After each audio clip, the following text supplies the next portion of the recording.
guys! Hello sa inyong lahat. May papakita ako. Yung damit na binili ko sa Okay, yan. Binili ko siya sa Okay, whole dress siya, whole dress.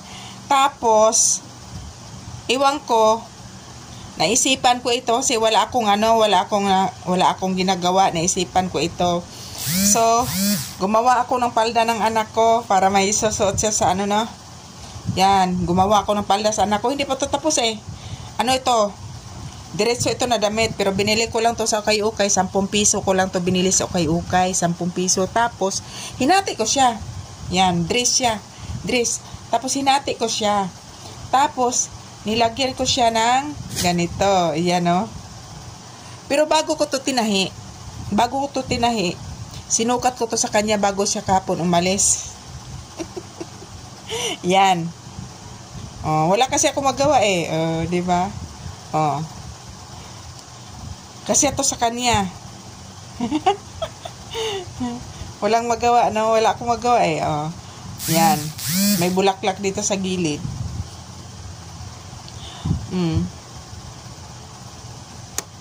Maliit lang siya kasi maliit lang siya kasi payatot eh.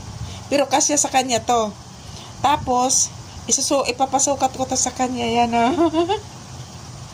Yan. Yan yung ginawa ko sa kanyang damit, oh. Blouse. No? Yan, ginawa ko sa kanyang blouse. Sexy. Sa halagang 10 piso. Wala kasi magawa eh. Yan, pang lang to niya. Ang gusto niyang mayroon siyang mga halimbawa sa workshop, 'di ba? Suot niya. Yan, gawa-gawa ko lang to, guys. Tapos ito, binili namin to sa palengke, itong mga ganito. Yan, nilagyan ko yan siya na So, hindi ko alam kung anong kulang nito, no? Yan. May may palda na siya.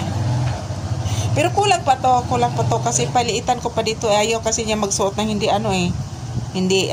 mas ayaw niya maluwag. Gusto niya na medyo masikip-sikip. So, ito na, may damit na yung anak ko. No? Nagustuhan man din niya to. Nagustuhan niya.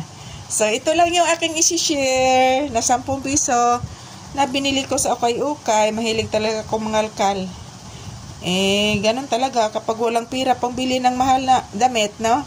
Sa Okay-Okay ka pumunta. Ayan, ito yung ko sa kanya ipapasuot. Yan. Bye! Bye-bye!